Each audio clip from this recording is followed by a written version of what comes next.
Up to my eyeballs in delicious cheese, it's time to work off those extra calories the scenic way, exploring wonderful Amsterdam on an electric bike.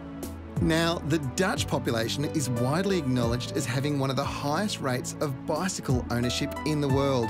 So the first trick is to remember where you parked yours. Bikes are the best way to get around Amsterdam, and facilities like this one here, well, this is holding 4,500. There's another 500 sitting out on a bike rack. And they're building an underground facility that's going to hold another 10,000. People in Amsterdam love to get around on their bikes. With that sheer volume of pedal power filling the streets every day, Amsterdam is very well laid out for bikes, so getting around is safe and easy. Now, if you ever wondered how important bicycling is to Dutch people, well, this has got to be the best example you'll ever find. You see, this beautiful museum was built back in 1880. It took them 5 years, but it happened to cross over one of the major cycle paths. And instead of building and blocking it, they actually built a tunnel over the top so that people could still ride their bike from A to B, the quickest points. Makes sense, really, doesn't it? The Rijksmuseum, or Royal Museum, backs onto one of Amsterdam's main cultural precincts. Nearby is the Stedelijk, or Civic Museum. A short pedal away is the Concertgebouw, or concert building, home to Amsterdam's symphony orchestra.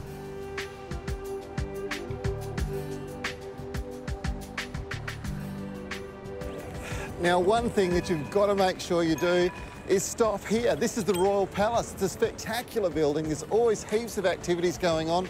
It's a lot of fun.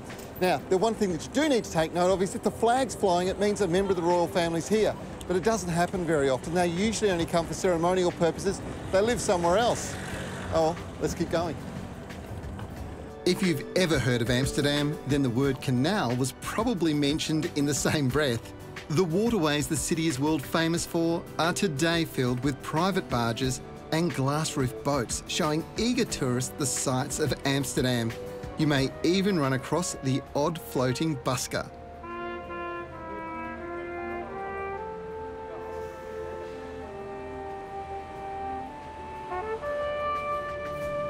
Along the way, a striking image you won't forget is the sight of centuries-old buildings that have started leaning precariously over time.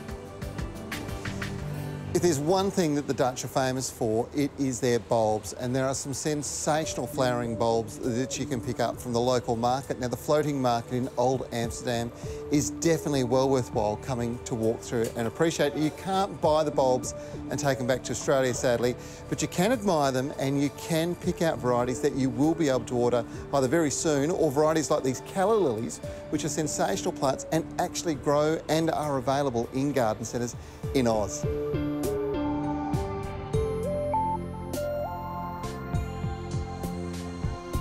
Today, the Netherlands is home to one of the most thriving horticultural industries in the world, and some of the blooms they produce are simply exquisite. Well, that's it for this week's episode of Explore. It has been an absolute blast sailing the rivers of Europe. There's no better way to see these beautiful countries, and finishing here in Amsterdam, well, it's absolutely sensational. Now remember, if you want to know more about today's show, maybe the destinations, find some stories that you can get fact sheets on, or even just watch them again, simply visit our website. It's gurusexplore.tv, or if you've got a question, check out our Facebook page. It's Explore TV. Hey, I'm Trevor Cochrane. I'm looking forward to seeing you again next week for Explore.